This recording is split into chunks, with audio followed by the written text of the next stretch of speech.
Something's beginning is always a particularly magical point, the opening into a world that's new. There. This book has already begun, which means the magic has been done.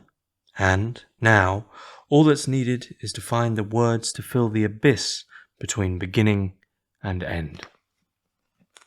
So opens Peter Kingsley's 2018 text, Catafalque, Carl Jung and the End of Humanity. Initially, this was published in 2018 in 2 hardback volumes, and then it has been republished in 2021 as the paperback, which is the edition that I have. Initially, the 2 volumes, the book is split into really 2 halves. The first half being the book proper, the task that Peter Kingsley has set himself with regards to the questions at hand, with respect to Jung, the future of Jungian scholarship, the future of the sacred in the modern world. And then the second volume is the notes and the index concerning the first volume. So about half and half each way. And the scholarship in this book, I will say, is astounding. As to what it's about, if I was to name some very brief things as to what it's about the domestication of the sacred, it's about initiation, and it's about what magic and the sacred even means in the modern world, all the while revolving around the figure that is Jung, alongside drawing in Jungian depth psychology, psychoanalysis, but in a way more importantly, drawing in the Gnosticism of Jung since, as the saying goes, the cat has leapt out of the bag. With various chats with guests and academics on this podcast, Jung has come up time and time again, as one might imagine. And many people will sort of quip that, it is almost humorous how long Jung managed to hold the idea that he was simply a psychoanalyst, or maybe some people would say now a psychologist, that he was simply working within that form of science. And this notion of him being a Gnostic, being a mystic, the Red Book, Liber Novus, which I've recorded an episode on with Paul Bishop, the now recently published Black Books, which I recorded 2 episodes on with Paul Bishop once again and Murray Stein, being these moments really in time, these publications which made it so that pretense around Jung could no longer be held, and his position is now in a way I think rather open as to what he will be seen as in the future. Like, primarily, will he be seen as a mystic? Will he be seen as a psychoanalyst? Will he be seen as something in between? But Catafalque by Peter Kingsley seems to be a book that is really tackling this future of Jungian scholarship and the Jungian approach, complete with the anima, the animus, the collective unconscious, archetypes, etc. What is the future of this scientific language and grammar and discussion since the acceptance of Jung as the Gnostic Jung, to quote an infamous text by Hüller. Now, before I go forward in discussing this book, I will say one thing. I would like to think I'm rarely critical of the books I review and of the works that I talk about with scholars and academics. I personally find debate and criticism, most criticism, and protest writ large and adversarial discussion, I find it completely unproductive and largely pointless. The majority of the time, if two people enter into a debate, it's two positions that have already been worked out, and this notion of a defense is really admitting to the fact that there's no openness. So what I will say is that my criticisms come from a place of, I would like to think, and I don't believe they're too harsh, but my criticisms, which will come much later on, come from a place of firstly, respect, because this book is undoubtedly a modern masterpiece, and the word that I would really reach for is touchstone. It's a book that I will find myself going back to time and time again. Each paragraph can be unspooled with its depth, and so I have a massive admiration for this book. It really is a beautiful, beautiful book on the relationship between the sacred and the modern going into the future. It is vulnerable, it is delicate, but at times its tonality suddenly rises like a sort of a Turner painting where you suddenly have these great chasms of black appear from nowhere. And so it ebbs and flows in that way. But what impressed me is the scholarship, the simplicity, considering the depth and encyclopedic nature of the scholarship, and the ability of the book to flow fairly seamlessly, considering what would from far away seem like very dense and heavy subject matter. So there's a lot to tackle. It's both volumes come to about 800 pages, so the book proper, so to speak, the first volume, is around 400 pages. And it's split into 4 chapters. And I'm going to begin really discussing actually just the title of the first chapter, because I think it's an apt title to begin the book, and to begin this discussion of what is going to happen and what we are as moderns in relation to the sacred, in relation to magic, in relation to spiritual and psychological and psychoanalytical evolution.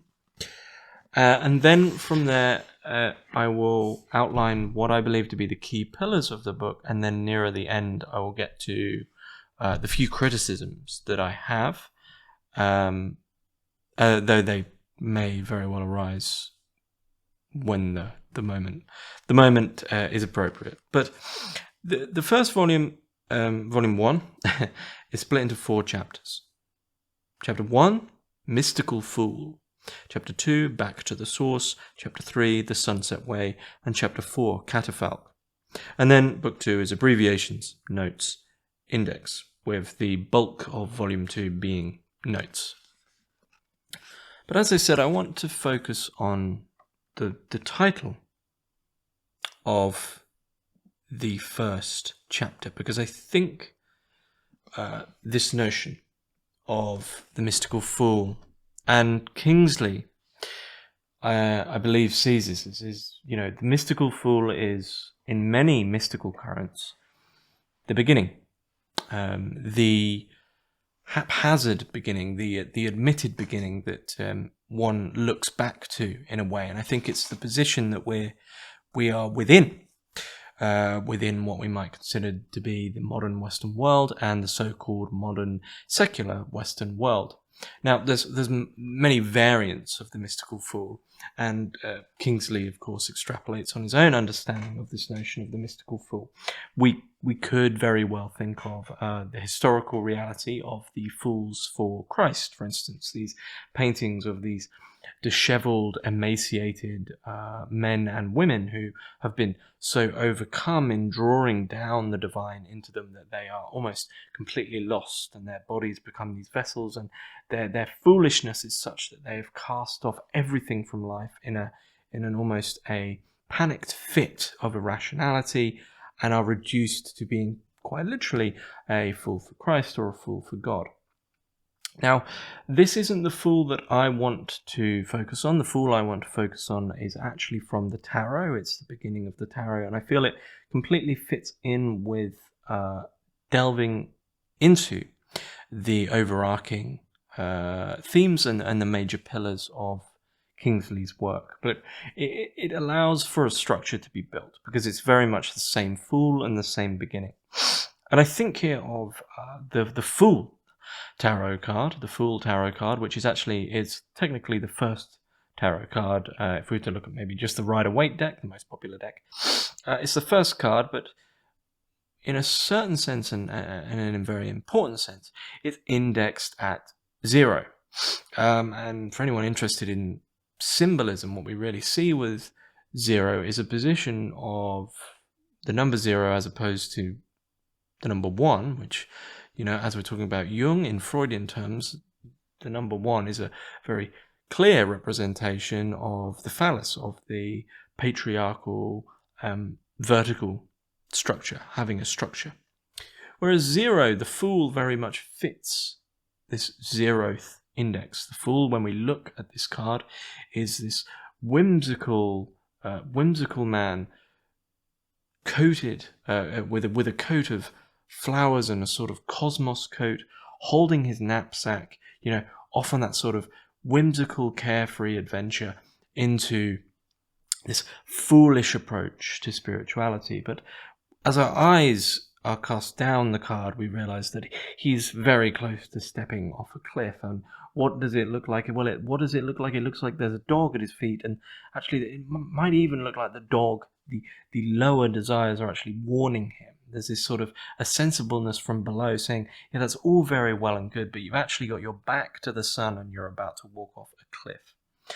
And this is where Peter Kingsley's Catafalque, I think, begins, and why that title, The Mystical Fool, is so important, especially within the modern day. And this, something that's emphasized later on in the book from a Jungian perspective, is the, astrologically speaking,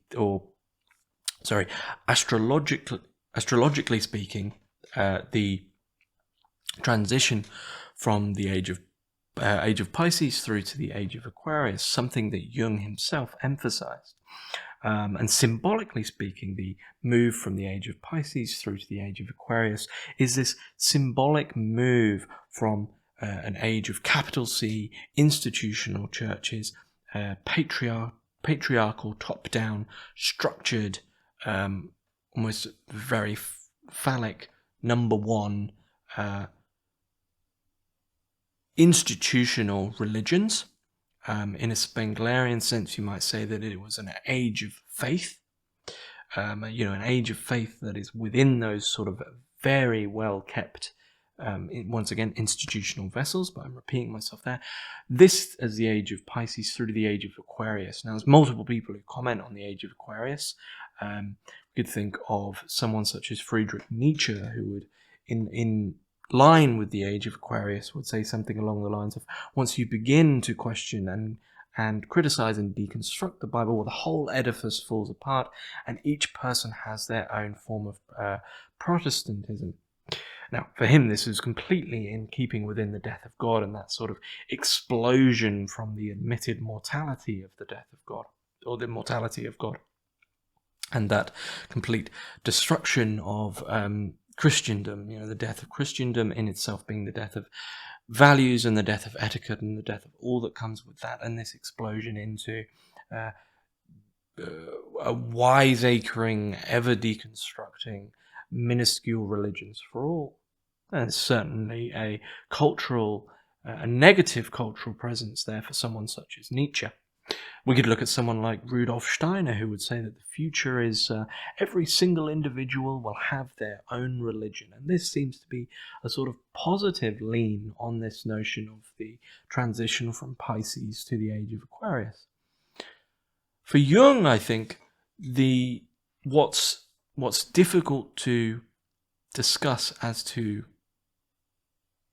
what is going to find itself having problems in this age of transition is the fate of individuals, the fate of man, the fate of individuation versus individualism, or writ large, as Kingsley consistently comments on many times, individuation, the Jungian process of individuation, which is very much a process of walking through hell, That's probably the simplest way I can put individuation, versus the Luciferian current, which is individualism, which is very much the modern world that we have got, the notion that we are individuals with selved beings with eyes, when we say, I want that, I get that, I get this.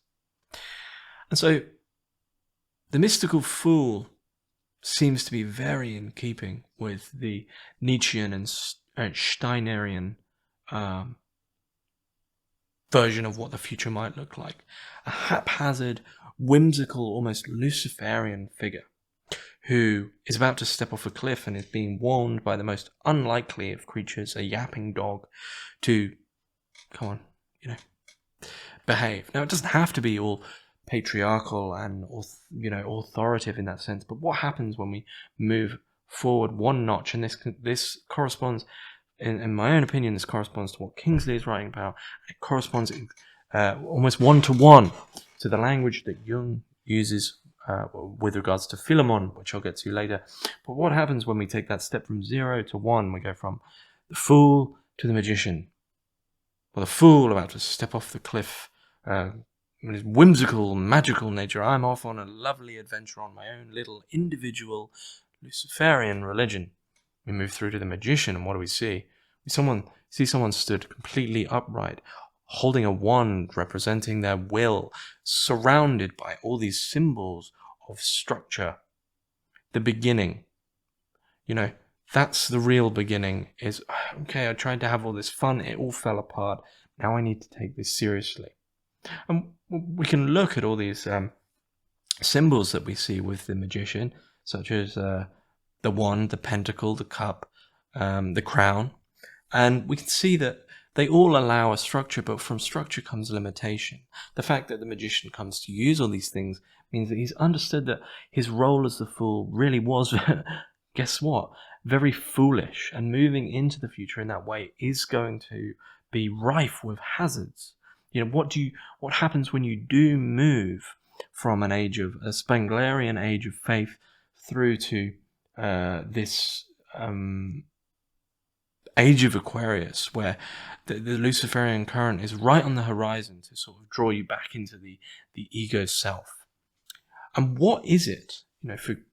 And this is now moving much further, more explicitly into what Peter Kingsley is talking about. And here I'll outlay the three primary pillars of what the book is tackling, which I will say now are initiation, domestication, and the underworld. And so we begin from this structure of a questioning of the fool, and a sincere questioning of, we move into, postmodern, age of Aquarius. Rationality is making a comeback. Cults of individualism are everywhere. But equally, we can't go back.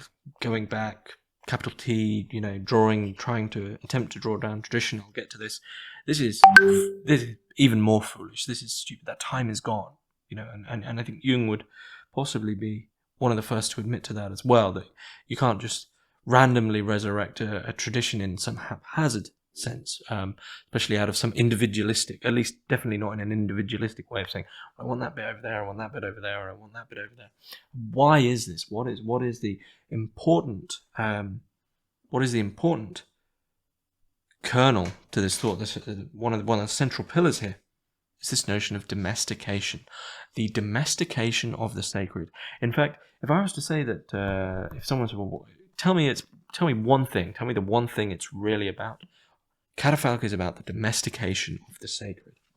And what happens when the sacred becomes domesticated? But firstly, what is meant by the domestication of the sacred? Now, to talk about the domestication of the sacred, to repeat myself for about the fourth time there, I want to look at the notion and understanding of just the term domesticate. It's what it is to domesticate something. And we can actually look at this via animals are the clearest cases where something is domesticated. And I think we could even approach it in a Jungian sense via an animal that we understand to be a symbol. An animal that's the history of which has been one of almost embarrassing domestication. And that is the wolf. We look at the grand wolf, this lone animal that has cunning, has smarts, is tribal, has a pack, is fearsomely territorial, is beautiful, is majestic, has a mythology of being this sort of lone, the lone wolf. It's an animal that's archetypal.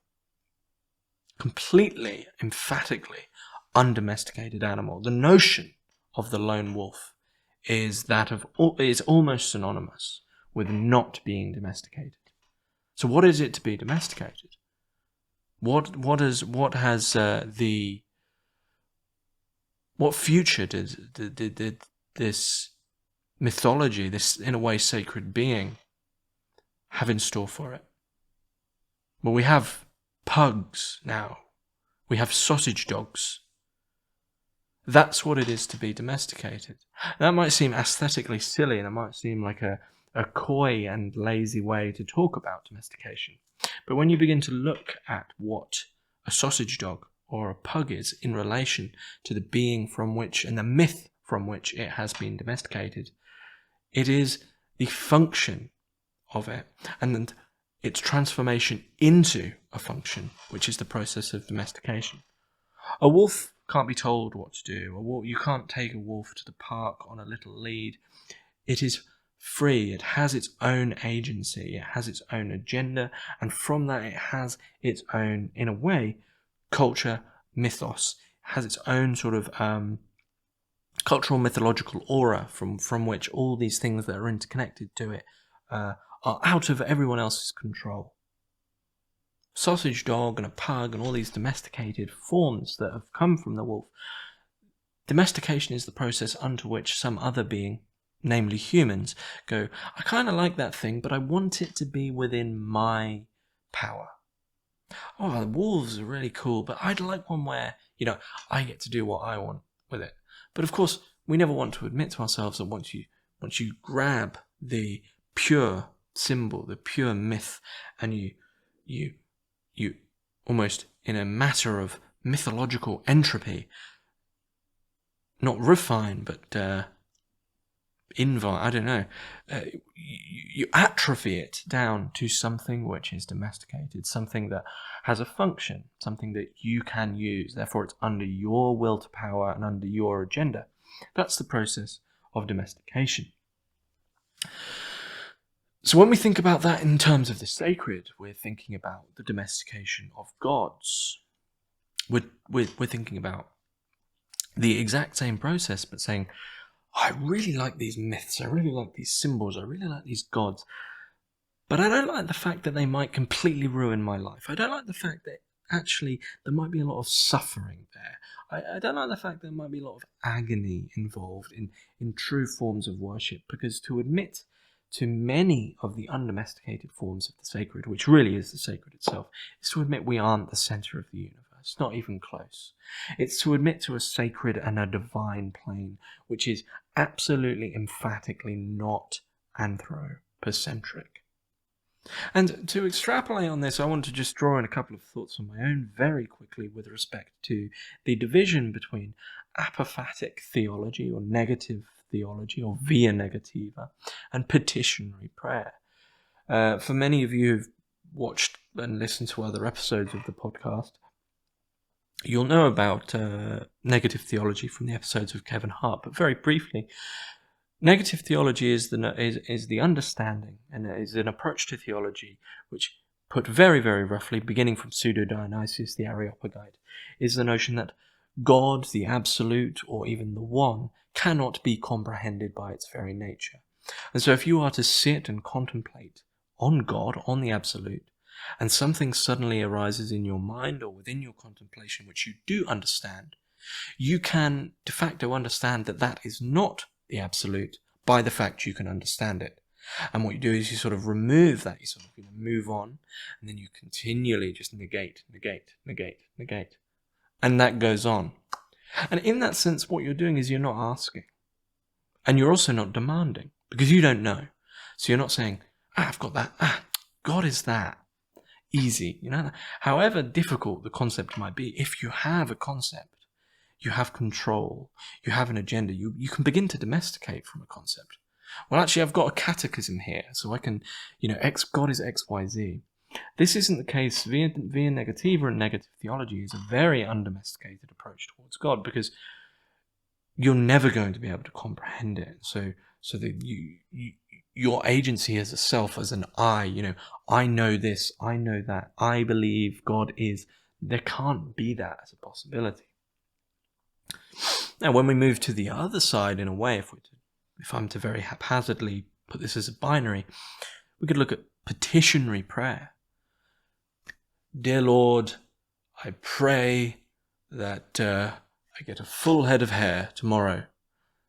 I've been praying for a while for that one, and hasn't happened yet. Very egotistical. If you listen, the actual important part of the petitionary prayer isn't the thing that many people would ask for. Win the lottery, get a promotion at work, get a car, usually material things. Or, even if we were to be even more pessimistic about that, but look at a justified version of petitionary prayer. Dear Lord, I wish to be healthier, or I wish that my friend who is in pain is no longer within pain. That's sort of what you could say is a justified version of petitionary prayer. Now, the important part of petitionary prayer, though, isn't that which is being asked for. The important part is I want this, I want that. I is actually moving towards an individualism. Once again, it's that notion of comprehension of knowledge and of domestication as that form of control. Because as soon as you begin to say, I want this, a lot is being presumed. And this is really the trajectory that the catafalque then begins to move forward from, which is beginning with the ego, with domestication, as we've spoken about. Then moving through to where we are. And then moving through to concepts of initiation and how this what we need to do to truly get somewhere, to get towards initiation. And so that, where we're, we are really fools at the moment. We're all very irrational, silly fools that have been placed within a Luciferian individualistic culture. Our understanding of freedom and evolution as a person is whether or not we've gone to certain countries, or we own certain things, or we've read certain books. It's all very much an amalgamation, an aggrandizement of material and things and fragments of the known that we can put together and hold as a trembling thing which will eventually break into pieces. But where this, to go back to the petitionary prayer and that example of I want this. Not only are you saying, I actually know who I am, and I know I want this car. I know that will fulfill my life if I get this car. Once again, that's individualism and not individuation, of course. But you're also saying to the absolute, to God who you pray to, you're saying, you're erasing so much. In fact, you're practically erasing the sacred entirely, because you are saying, I know myself, and I know you well enough to know that you can just get it for me. You're transforming, as Kevin Hart would say, you're transforming the incomprehensible God, absolute, one, whatever one wishes to call it. You're transforming that into a divine slot machine, a divine vending machine. Dear Lord, I need a car. And you are assuming your position. You're assuming the position of everything, and you're assuming you know it. And so we've domesticated the divine in the sense, there's been a domestication of the sacred in the sense that we believe that the spirits and the spirits world, and even to go down to the level of symbols and myths, they're just all there for us to understand. And in doing so, we transform them into something they are emphatically not. But where are we when we are doing this? Where does Kingsley and Catafalque place us to be able to have such a pigeonholed arrogance of our position in the world, as if we know, as if we are the center of the center of the center? We are in the underworld. And coincidentally, I've just finished a book that's recently been released by Theon called Underworld, about necromancy, but it's about a history of the underworld. And the underworld is absolutely fascinating, because the underworld, I think the most common appreciation of the underworld that most people are familiar with is actually Sheol, which is the Judaic version of hell, which was then transformed into hell via sort of New Testament Christian understandings of it.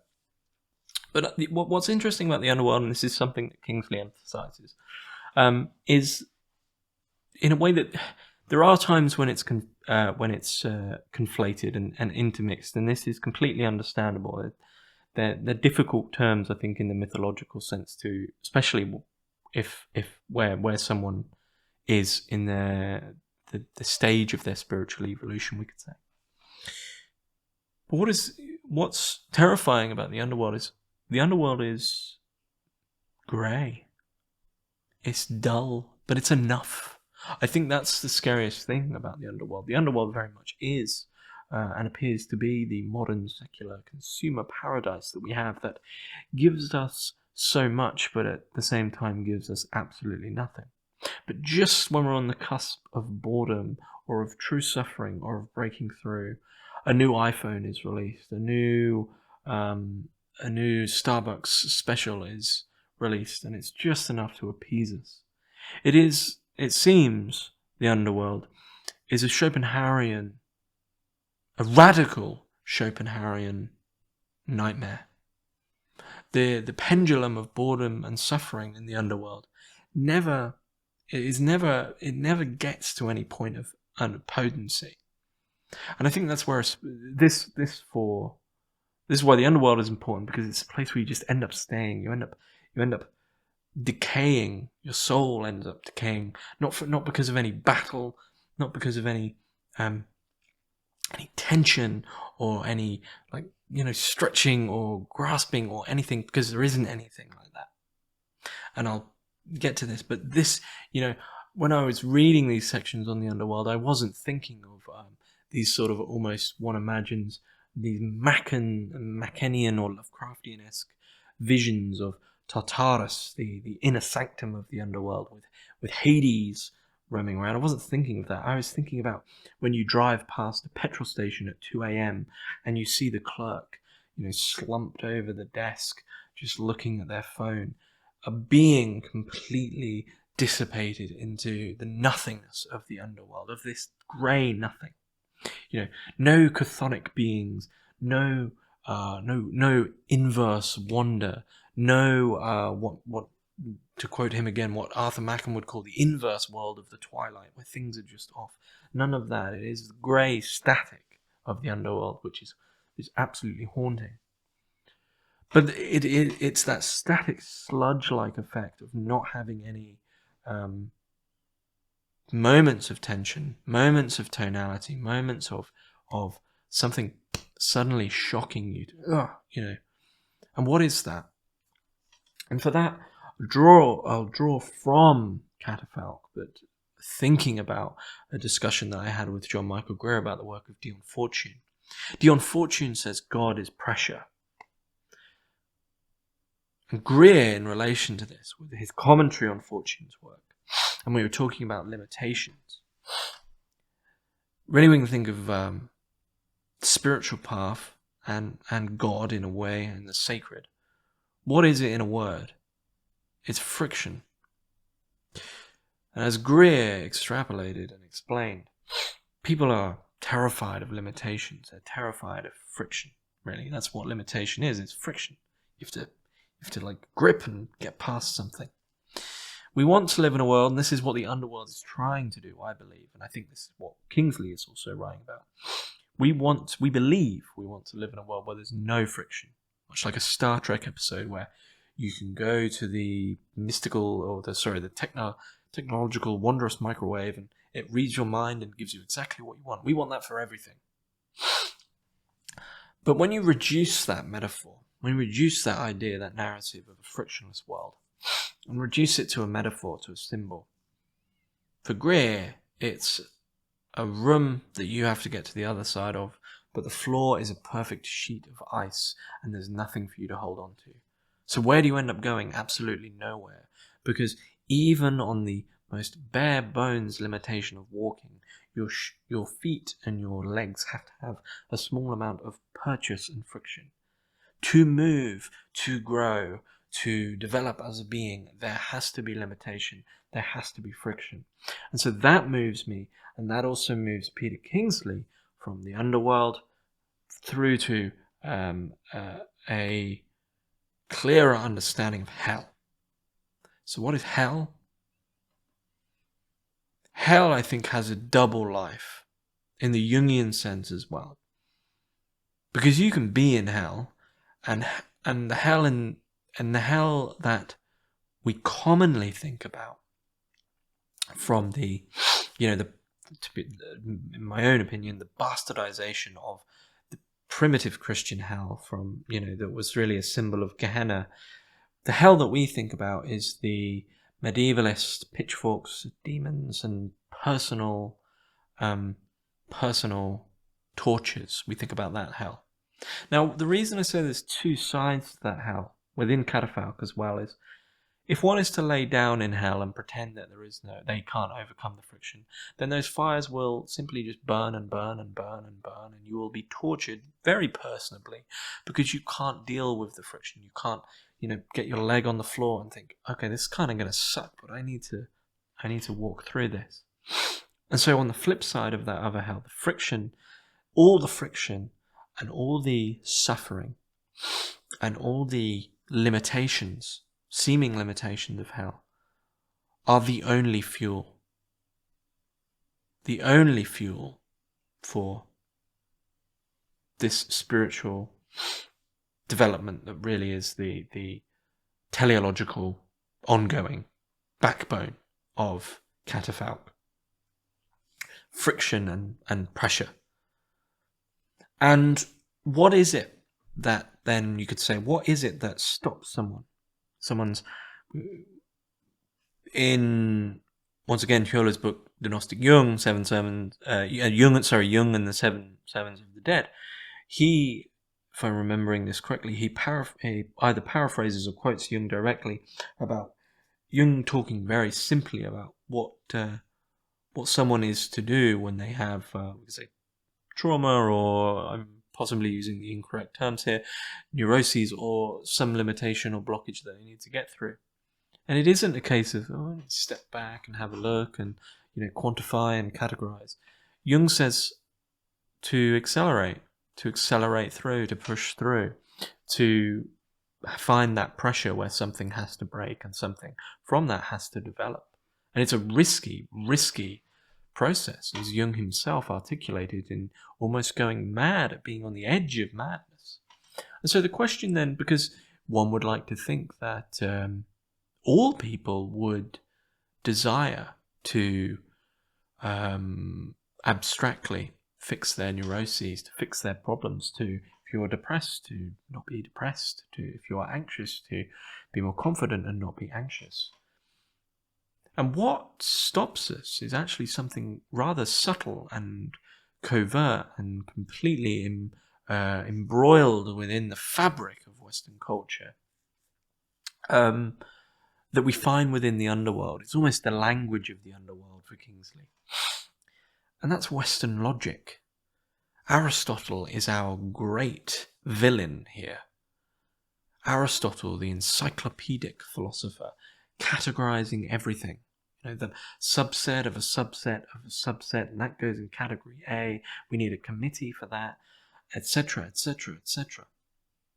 This Genonian split between the life of quality and the life of quantity. And so the language of the underworld, you see this miserable place of grey, staticky, semi-non-suffering, but not suffering enough for you to do anything about it. Why are we still there? What keeps us there? It's because we think we know. Because we're given a language, and this is Kingsley, we're given a language from Western logic that says, oh no, we know what the problem is. Yeah, the problem is we have a name for it. Here's the name. And we go, and we tell ourselves that because we've categorized it, because we've explained it, because we've rationalized it. It's a key word. Because we've rationalized it, that we understand it. And this for me is a discussion which goes back to a Sufi saying, who tastes knows. Probably better if they said who tastes understands. Because knowledge seems very surface level. Knowledge is picking up a textbook about, I don't know, how to fix a car and going, yeah, I know. Whereas someone who's been a mechanic all their life, they have that understanding of being able to look at it very quickly and go, yeah, I know what, I understand what the problem is. So but I'll stick with the original. Don't dare say I'm more wise than the Sufis. Who tastes knows. And what does that mean? Well, you can take a cup of coffee. I drink instant, so, you know, the description is going to be fairly bland anyway, but, you know, if I was to describe my cup of coffee, I would say, oh, it's bitter, it's burnt, there's faint hints of rubber tire and Nescafe and freeze-dried coffee grounds, and something that I've slowly just come to terms with. Anyway, the point being, you describe your coffee, you know, it has, I don't know, mellow aroma, blah, blah, blah. I could spend the next year describing the taste of a cup of coffee. But it's not until one actually tastes it and experiences it that they truly understand what anyone has been on about. Or they understand even what coffee is at all, what taste is at all, what it is to experience at all. So the underworld, the grammar of the underworld is that. It is that Tower of Babel-esque outflowing of language as if that is experience itself. It is a conflation of growth with the description of growth. It is a conflation of spiritual and internal growth with this ongoing culture of 1,000,001 techniques written in 1,000,001 self-help books without anyone really taking a step towards the fires of hell, without trying to sound too much like those people themselves who would use these allegories. So this is where we're at. We're stuck within the underworld because it has that language. We bring down the sacred and domesticate it within that same framework. And this is the place of hope, I think, is a paradoxical place of hope. And I do think Kingsley does admit to this within the way that he writes, but this is where my criticisms begin to enter, is, and for this I would need to just step back and say what my experience with Jung has been, just in a textual level. I've read a lot of Jung.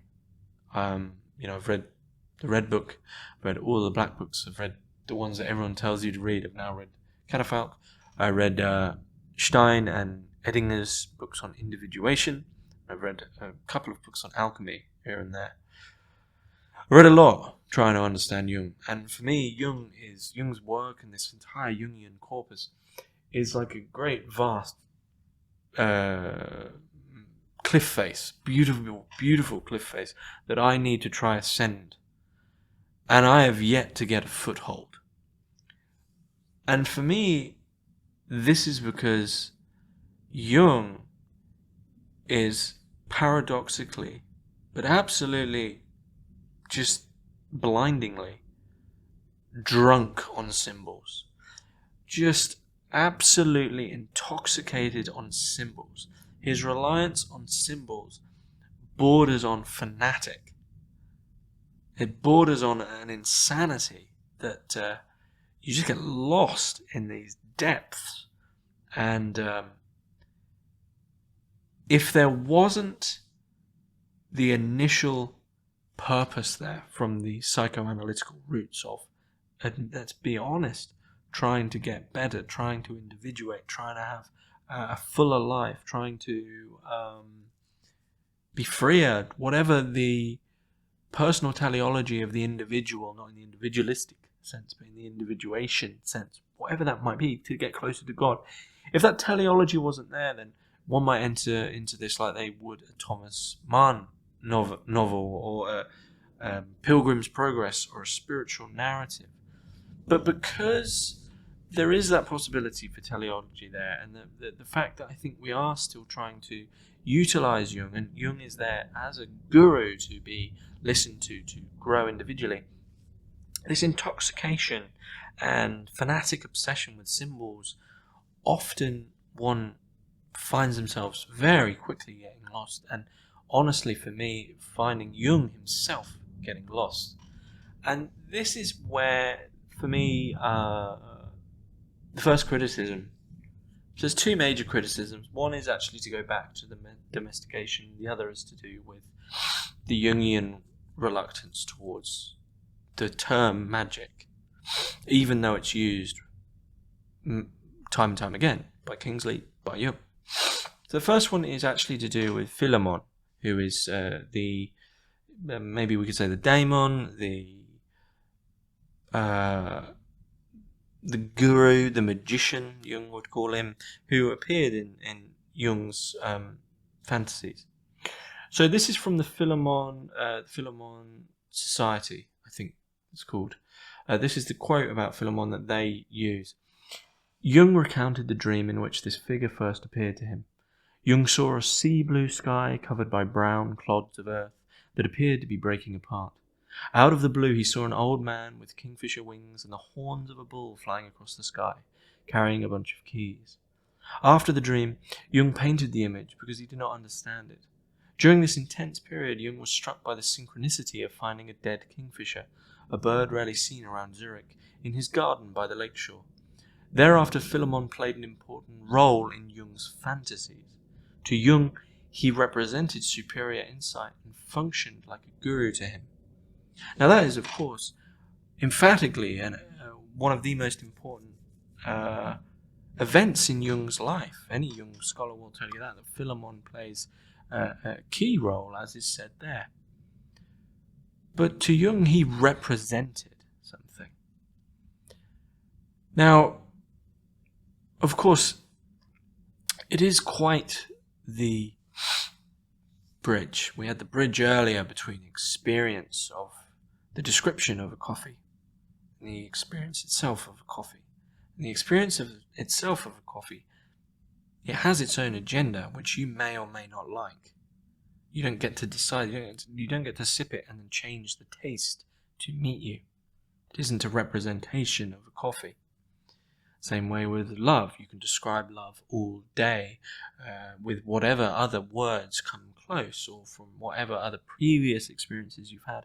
You could describe love all day. But in the moment, in the genuine experience of love, sacrifices have to be made. It's not going to fit to what you want. And so to Jung, he represented this to me. And this is the first criticism.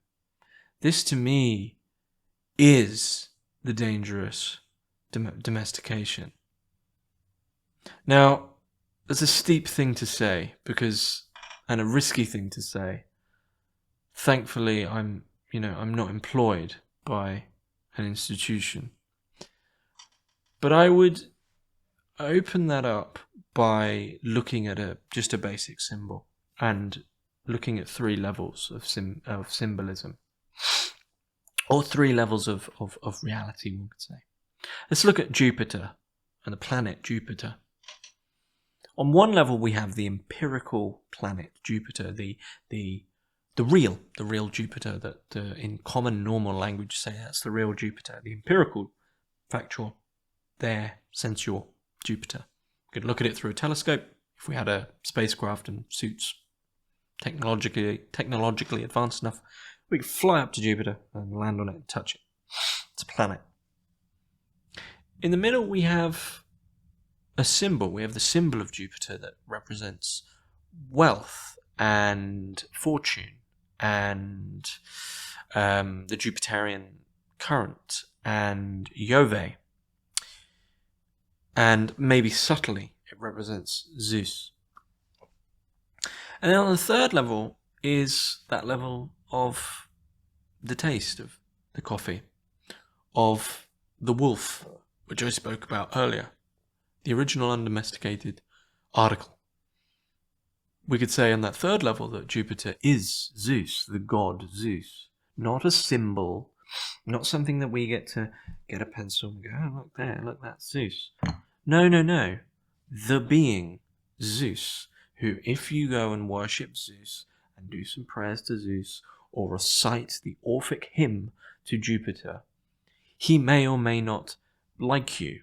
He may or may not, he may think, why are you wearing that when you are worshipping me? The reality that is Zeus. Now you might say, well, that sounds insane. If you're a non-believer, then fine. If you're a non-believer, you're a non-believer. But if you were to approach this from the Jungian sense, for all these things are symbols, and they're symbols with an unfathomable depth, to state that they are merely symbols doesn't seem right. For Jung, they seem to be these glowing outpourings of something. You can think of Pseudo-Dionysius, the Areopagite, to drawing back to him. Of his work, the notion that the one, the absolute, would be, metaphorically speaking, symbolically speaking, would be a ball of, the light of the universe that then filters down between hierarchical spiritual levels and is contained within veils, which are scripture or symbols, once again, and they open up in a great process of opening for those that understand them. But there has to be a reality behind those things. The God and the absolute has to be its own thing. Otherwise, we're simply playing a sort of Derridian long-term, Derrida meets Spengler long-term game, where the collective unconscious is merely sculpted by ourselves. And so I find Jung's approach to symbolism very, very close to entering back into the domestication that he was highly critical of. And my main criticism of this is the use of the word magic. Jung and many of these more so professional figures are, of course, very quick to get themselves away from magic, and they say that things to do with ritual and garbs and wands and all of this kind of, for them, I guess, theatrics and silliness. This is all... this is on page 173. Magic, according to Carl Jung, is very easy to understand because it's just a way of dealing with the irrational. Some might take that as an insult. But we're trying to get away from the irrational. And much like in the same way that many people nowadays conflate the ideas of objective and subjective knowledge as objective is the capital T truth, and therefore subjective is just opinion. Well, no. Subjective is the subject who has an ongoing relationship with the object of truth and draws it in to build their own genuine truth. Much the same way with the irrational and the rational. I mean, to buy into the notion of the irrational is to more so buy into the notion of the rational. That same Western logic that was there in the first place. And to say magic is easy to understand because it's just a way of dealing with the irrational. That comes across very much as a way of saying, like, oh, you're terrified of it, so you bring out the robes and the wands because you have to sort of fight fire with fire. And this very quick way of moving away from magic, but at the same time having very little recourse to a language to actually be able to deal with it, even though Jung wants to sit within it. And it's one of my just personal gripes with Jung, is that he talks about mysticism, he talks about magic, he talks about processes of alchemy, of spiritual and individual alchemy, in ways that are very useful in terms of magical theory. But as far as I'm aware, I think I've heard rumors and hints, but nothing full. So this could be an area that I'm completely wrong. But as far as I'm aware, Jung never undertook any explicit magic. And I find it crass that he uses the term magic, because go pick up The Doctrine and Ritual of High Magic by Eliphas Levi. Go read Franz Bardon's Initiation into Hermitix. If you wish to talk about magic, go do magic.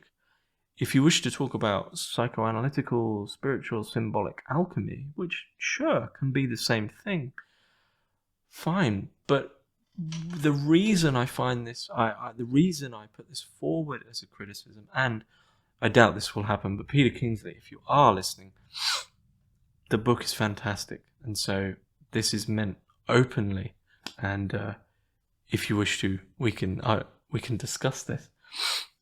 But the reason I put this forward as a criticism is, as I said earlier, we have this teleology of seeking to understand ourselves better, to seeking to spiritually evolve or develop, seeking to be able to approach the fires of hell, to have them burn away, all the chaff. Well, if you're going to then talk about magic, also the question would be, for anyone who's been a magical practitioner, is, okay, well, what do you want me to do? What meditations should I do? What tasks should I do? What exercises should I do? But it's not there. And we get the recursion, we get the very important recursion of we need to sit in the darkness, we need to sit in the fire, we need to go through hell, we need to integrate our shadow, we need to go through the process of individuation, we need to perhaps even try and unify ourselves with God. And I think the time has quickly arrived where more and more people need to have the courage to say, okay, well, what do you wish for me to do? What are the pragmatics of this? And not even in the Western logical sense. You can have a practice which leaves everything open. And so that's my criticism, is that you get caught in a bind, you get caught in a paradox of Jung's symbols. You get caught in the depth and the intoxication of Jung's symbols. And you're rarely offered a way out. He very much speaks like Dion Fortune, with a sanctimonious tone of, the way out. Ooh, it's rife with, you really need to be cautious. Warning for those that want to go. Going through hell is serious business. Crossing of the abyss, serious business. You need to be ready. And all this nonsense. All these warnings, and no. This is absolute rubbish. More people need to be pushed. But so that's my only criticism, and that's all I'd say. To slowly finish up, I'll just finish with a quote by the end. This is on, not by the end, but on page 195. It starts in the same way it ends, with looking back, exactly as Jung recommended, and into oneself. Instead of stepping forwards, we have to walk backwards into the place inside us, all where the answers already lie and have always been waiting. That, in a simple word or two, is the essence of this whole book. And so, I want to emphasize, this is an incredible book. It will sit on my shelf for the rest of my life if it doesn't fall apart in the meantime. I will return to it time and time and time again. It is absolutely rich as a book, in a way, of Jungian spiritual guidance. That's how I read it. It took me a long time to get through it because it is so dense, and I went off and would read other stuff just to get to grips with the terms. But it's the one time I had what I believe to be fair criticisms with respect to the pragmatics of working on oneself requires action. And Jung gets caught up in himself. But I may be entirely incorrect. In a way, I hope I am. I hope I'm proven wrong. But I highly, highly recommend this. For anyone interested in spiritual literature, anyone interested in Jungian literature, anyone interested just in psychoanalytical literature, and anyone interested in sort of mystical texts with that depth that allows you to read one paragraph and come back to it time and time again. It's written in beautiful, simple prose with an astounding vulnerability, with moments of real brilliance. So that is those are my thoughts on Peter Kingsley's Catafalque, Carl Jung and the End of Humanity. I hope you enjoyed. Thanks very much for listening.